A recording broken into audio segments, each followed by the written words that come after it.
Hello, j'espère que vous allez bien. Ça fait longtemps, hein. Alors, je sais même plus, ça fait combien de temps que j'ai pas fait de podcast. Et je vous rassure, j'ai d'excellentes explications. Peut-être que ceux qui sont le plus assidus en termes d'audio auront déjà remarqué, peut-être auront déjà compris l'une des raisons qui ont fait que ça fait très longtemps que j'ai pas posté de podcast. Et, euh, et en fait, c'est aussi simple que le fait que mon micro que j'avais avant enfin, est devenu un petit peu pourri. Et alors, vous pourrez me dire effectivement, ok, mais enfin, t'as pu faire un podcast, enfin, racheter un nouveau micro d'entrée de gamme, surtout que celui que j'avais avant, c'était un entrée de gamme qui avait un très bon son. Euh, mais pour pouvoir enregistrer des podcasts. Et vous auriez raison. Sauf qu'il y a un deuxième truc qui a fait que c'est que ça a été beaucoup plus long que prévu. C'est que j'ai emménagé. J'ai déménagé de chez mes parents, parce qu'avant j'habitais chez mes parents, et du coup, lors d'un emménagement, pour ceux qui me suivent et qui n'ont pas encore emménagé, c'est comme, comment dire, c'est comme avoir une énorme crise financière, mais une énorme. Enfin, non, pas une crise financière, c'est pas vrai. T'as pas une crise financière, mais en tout cas, tu sais que tu dois dépenser certains trucs, tu sais que tu dois dépenser ton argent et tu fais beaucoup plus attention. Tu fais vraiment beaucoup plus attention à ce que tu achètes, etc. Et parmi ces achats faisait partie un micro de podcast. Parce que là, j'emménageais et le plus important, c'était l'emménagement et pas le podcast, en l'occurrence. Et aussi, il fallait que je garde de l'argent pour me nourrir, parce qu'il y avait les fêtes qui approchaient également, tout ça. Et au final, ben, le micro que j'utilise là actuellement, qui est un micro bien plus haut de gamme maintenant, eh bien, c'est même pas moi qui me le suis acheté, on me l'a offert à Noël, parce que je l'avais demandé. Donc voilà. Donc voilà pourquoi ça a pris beaucoup de temps. Il m'a fallu du temps aussi pour m'installer chez moi, etc. Essayer de mettre mon bureau pour pouvoir vous enregistrer ces podcasts, etc., etc. Et voilà pourquoi il m'a fallu près de, je sais même pas, franchement, je sais même pas combien de temps j'ai pas posté, j'ai pas posté de podcast. En, en tout cas, ici actuellement, je sais pas le regarder parce que j'ai même pas de réseau Wi-Fi. En fait, j'enregistre, mais j'ai pas de réseau Wi-Fi dans le bureau parce que le modem que j'ai, il est dans le salon et je capte pas d'ici quoi. Et donc, ou du moins de manière assez compliquée. Et donc je vais devoir installer des CPL, etc., etc. Sûrement pour dans ce bureau. Et justement, je voulais vous parler de ça. J'ai parlé notamment du fait que quand on emménage, il y a beaucoup de trucs à gérer. Ça prend beaucoup plus de temps que prévu. Ça prend du temps de tout aménager et de tout mettre ce que l'on souhaite. Et ça prend beaucoup de temps également. Et ça demande beaucoup d'argent également. Euh, mais je ne vais pas vous dire. Je vais vous laisser découvrir ça. Pour ceux qui ne l'ont pas encore vécu, pour ceux qui l'ont déjà vécu, ils savent à peu près de quoi je parle. Les premiers mois, c'est toujours un petit peu short parce que voilà quoi, c'est un peu short parce qu'il y a pas mal de trucs qui viennent et que tu n'imaginais pas et que tu vas devoir dépenser de l'argent, etc., etc. Et donc c'est assez compliqué. Mais ça, je laisserai découvrir. Et pour ceux qui savent, bah, ils savent, quoi. Donc, j'ai pas besoin d'expliquer. Mais ce dont je voulais parler, parce que personnellement, c'est quelque chose que j'ai assez mal vécu et je voulais en parler parce que ça me semble être important. Depuis que je suis en âge de comprendre ces histoires d'argent, que quand on emménage, ça demande beaucoup d'argent, et moi, je vous préviens comme tel, euh, vous allez voir, va falloir un peu se serrer la ceinture. Mais Personnellement, quand je disais ça, je disais, mais oui, mais moi, je sais que je peux bien gérer. Je pense que je gère bien mon argent et je pense que je m'en sortirai vachement, surtout que j'ai pas non plus un salaire non plus extrêmement bas, puisque j'ai trouvé un boulot. C'est pas le salaire le plus élevé du monde, c'est sûr, mais c'est vachement bien. En plus que j'emménage pas tout seul, du coup, je vois pas. Enfin, je disais que je voyais pas. Maintenant, je comprends un petit peu mieux. C'est vrai que c'est plus compliqué que ce que j'imaginais. Et ici, ce mois-ci, ben, je ressors avec quasiment zéro de bénéfice, hein. Je ressors avec aucune économie quasiment. Surtout que je me suis pas facilité la tâche puisque j'ai décidé de faire ça pendant les fêtes. Enfin, on a décidé de faire ça avec la personne avec qui j'ai emménagé pendant les fêtes. Et ça ne m'a pas aidé. Donc voilà. Mais ce dont je voulais parler, c'est qu'il y a beaucoup de personnes qui m'ont averti, c'est vrai, mais aussi qui disaient tu vas voir, tu vas galérer, tu vas voir, euh, ça va être dur, tu vas voir, tu vas pas échapper à la règle, etc., etc. Et franchement, on me bassinait énormément avec ça, surtout actuellement avec les énergies qui coûtent extrêmement cher. euh, la nourriture qui coûte cher, fait qu'il y a quasiment tout qui coûte beaucoup plus cher qu'avant.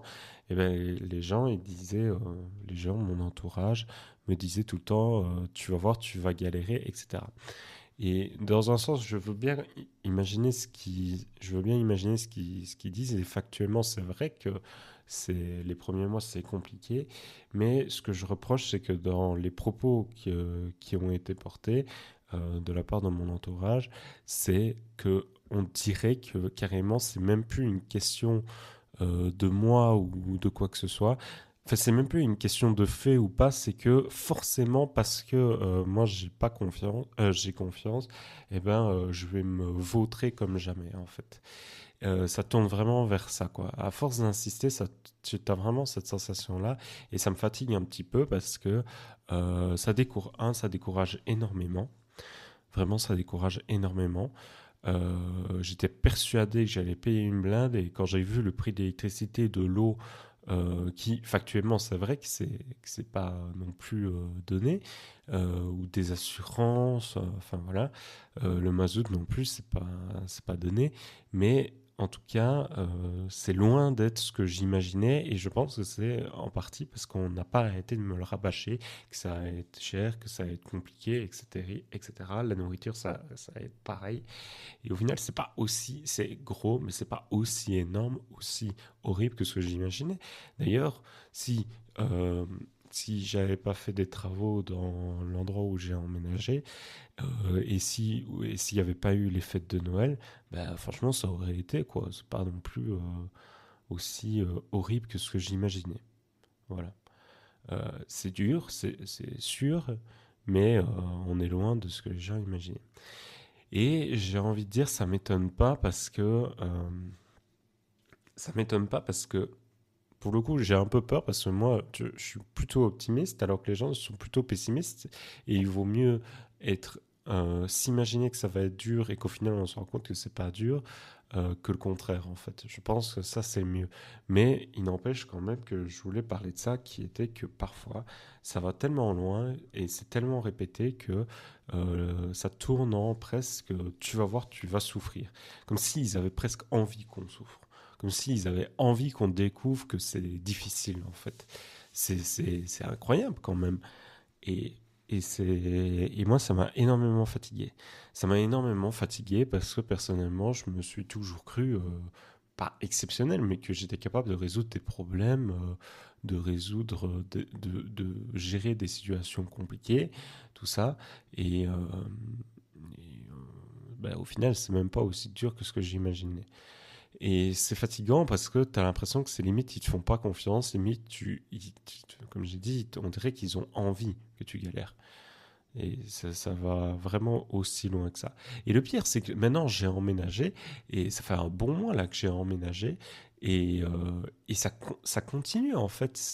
Maintenant, ça le dit avec la bouffe, ça le dit avec. Enfin voilà, tu dis, tu vas voir, les problèmes vont commencer dans ton couple, etc., etc. Et j'ai envie de leur dire, mais Mais c'est fou, quoi.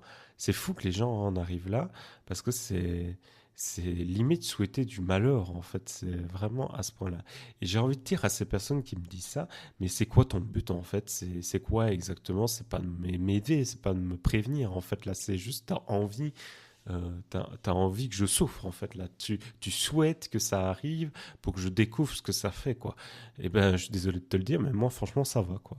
Et, et c'est fatigant parce que c'est fatigant parce que euh, enfin à ces gens-là j'ai envie de leur dire mais mec remue-toi mec ou meuf remue-toi le cul à un moment donné. euh, ok, on a des problèmes mais enfin, ils sont résolvables quoi.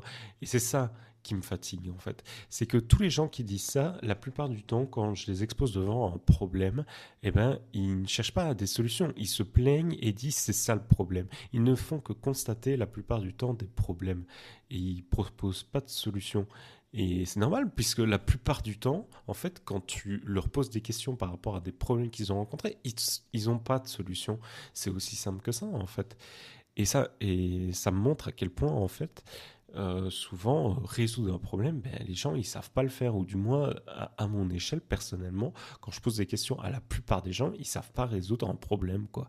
Ils savent pas se confronter à ça et admettre qu'il y a un problème et essayer de trouver une solution. Ils savent pas réfléchir à une solution. Et ça me fatigue vraiment. Je trouve ça fatigant, tout le temps. Parce que, après, c'est toi qui dois chercher. Mais enfin, moi, à la limite, j'aime bien ça, trouver des solutions à des problèmes. Mais c'est fatigant parce que tu te rends compte qu'en fait, les gens, ils se permettent de donner des commentaires et d'aller tellement loin dans leur prévention que ça tourne en fait qu'ils ont envie que tu galères, en fait.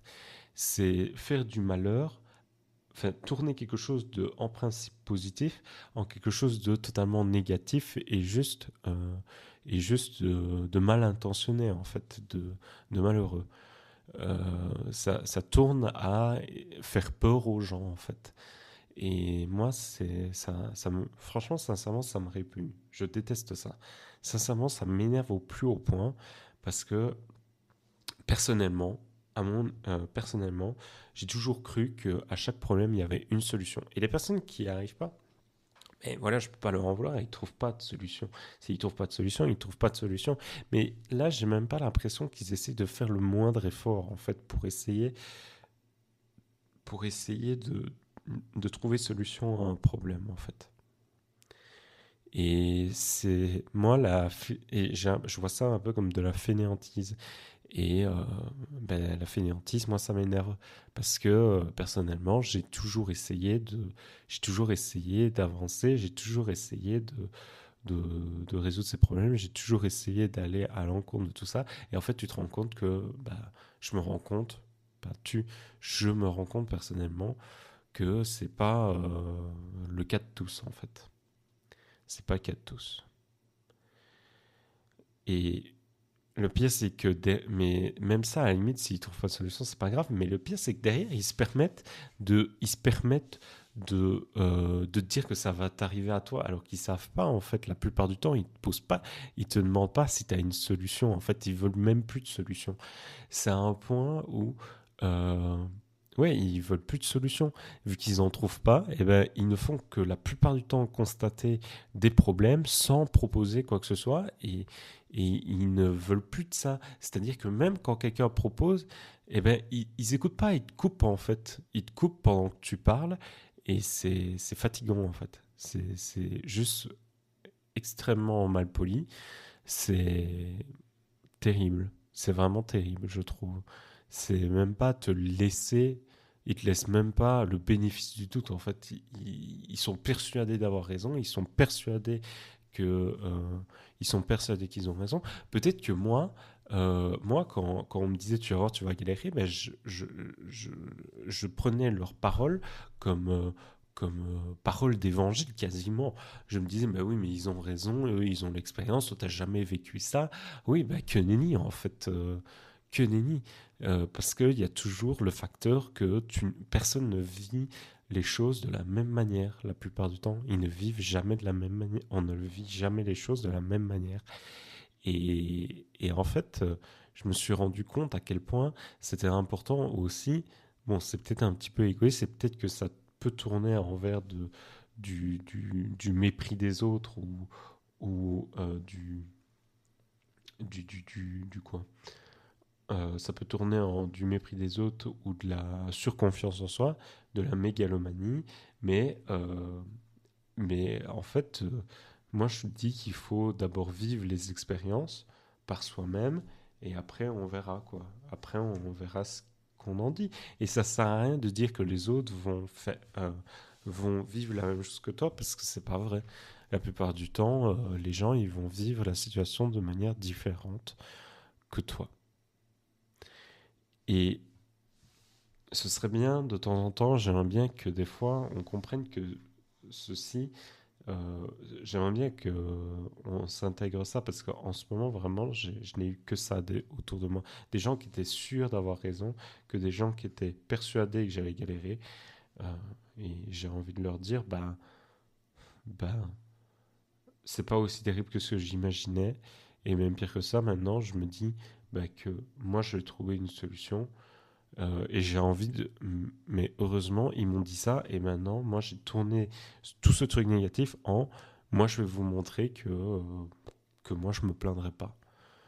Parce que c'est ça le pire, c'est qu'ils exposent un problème, ils ne, ils ne proposent pas de solution, mais en plus, ils s'en plaignent, quoi. Et ben moi, je me plaindrai pas. Moi, je vivrai ma vie telle qu'elle. J'ai presque envie d'arrêter de discuter avec les personnes qui m'ont dit ça parce que, euh, je trouve ça inutile au final. Je trouve ça complètement inutile ce qu'ils disent et je vais vivre ma vie de mon côté et profiter comme je l'ai toujours fait de mon quotidien. Profiter de la vie qu'on m'a offerte. Et je profiterai de cette vie-là pour montrer que, pour montrer que moi, ça m'arrivera pas. Voilà. Donc ça tourne dans quelque chose de positif, mais sincèrement, c'était chiant sur le moment même, c'est encore chiant là maintenant, mais j'ai réussi à le tourner en quelque chose de négatif et j'ai une profonde rancœur. Vraiment, c'est de la rancœur qui fait que euh, c'est de la rancœur qui fait que je me dis que je vais leur montrer que moi ça m'arrivera pas. Voilà. Je me demande, c'est vraiment quelque chose que je ressens et ce serait bien.